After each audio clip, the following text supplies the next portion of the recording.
যখন কোনো বান্দা সূরা ফাতিহার একটা করে আয়াত বলে আলহামদুলিল্লাহি রাব্বিল আলামিন, সঙ্গে সঙ্গে আল্লাহ জবাব দিয়ে বলেন হামিদানি আবদি, বান্দা তুই আমার প্রশংসা করলি।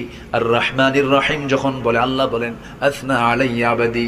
মালিক ইয়াউমিদ্দিন যখন বলে আল্লাহ বলেন মাজ্জাদানি আবদি। এরপরে যখন বলে ইয়াকা না'বুদু ওয়া ইয়াকা নাস্তাঈন পর্যন্ত যখন বলে আল্লাহ বলেন বান্দারে তুই আমার কাছে কি চাস, প্রাণ খুলে চা রে বান্দা।